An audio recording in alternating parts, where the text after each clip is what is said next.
Bonjour à tous, aujourd'hui nous allons vous présenter l'utilisation du taximètre. Donc c'est le taximètre de marque Atta qui équipe les véhicules de chez Picardie Formation. Donc là il est éteint. Pour l'allumer, c'est simple. Ici on a 4 boutons. 1, 2, 3, 4. On va venir appuyer sur le premier. Donc là c'est l'initialisation du taximètre. Ça prend quelques secondes.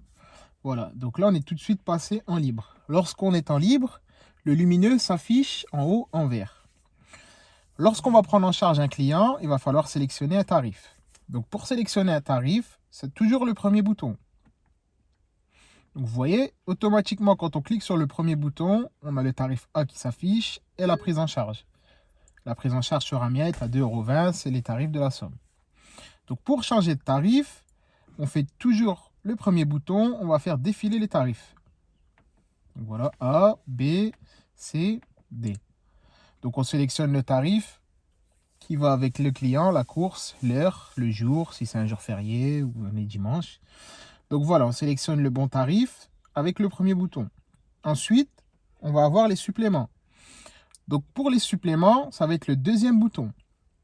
Donc on appuie une fois, on a le supplément bagage. Donc à partir du quatrième bagage, on va rajouter un supplément, 2, 3, 4. Et si jamais on se trompe, on peut revenir en arrière. Donc voilà. Là, on va dire qu'on a 4 bagages. Pour les autres suppléments, on revient sur le deuxième bouton. Donc là, cinquième client et encombrant. Le deuxième bouton va servir à faire défiler la liste des suppléments.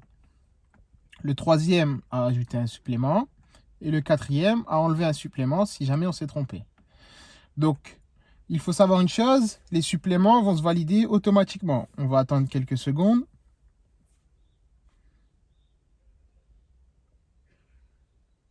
Voilà, le taximètre a pris en compte automatiquement les suppléments que l'on a sélectionnés. Donc là, vous voyez la liste des suppléments. On est à 8 € de supplément. Et la course ici en haut, on est à 3 €. On passe à 3 €. Donc il y a toujours le temps de chute qui défile. Le taximètre fait son calcul. Lorsqu'on est arrivé à destination, on fait une fin de course. Donc la fin de course, pour avoir le total, ça va être le dernier bouton. On pense à la fin de la course, le dernier bouton. Donc on vient appuyer ici sur le quatrième. Et on a le total à payer. Ça, c'est le montant total de la course.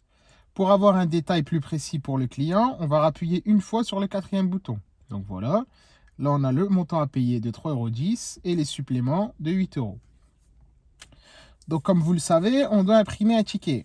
On sort l'imprimante de la boîte à gants, nous on l'a déjà sorti au préalable, et on vient appuyer ici sur le troisième bouton. Vous voyez, il y a la petite imprimante qui s'affiche, le premier ticket sort. Toujours le premier ticket pour le client. Et le deuxième ticket s'imprime automatiquement. On n'a pas besoin de appuyer sur le bouton. Et le deuxième ticket, c'est à conserver par le chauffeur. Donc voilà, là on a imprimé le reçu pour le client. Pour se remettre en libre, on revient sur le premier bouton. Et vous voyez, le taximètre passe en libre. On peut reprendre des clients. Si le jour de l'examen, on vous demande d'éteindre le taximètre, pas de panique, c'est très simple. Vous venez sur le troisième bouton, 1, 2, 3, vous restez appuyé quelques secondes jusqu'à temps que le décompte s'affiche. Il y a 10 minutes pour l'extinction du taximètre, c'est la réglementation qui nous l'impose. Au bout de 10 minutes, le taximètre s'éteindra. Donc voilà, si vous avez des questions, n'hésitez pas à revenir vers nous. On est là pour ça. Merci à vous.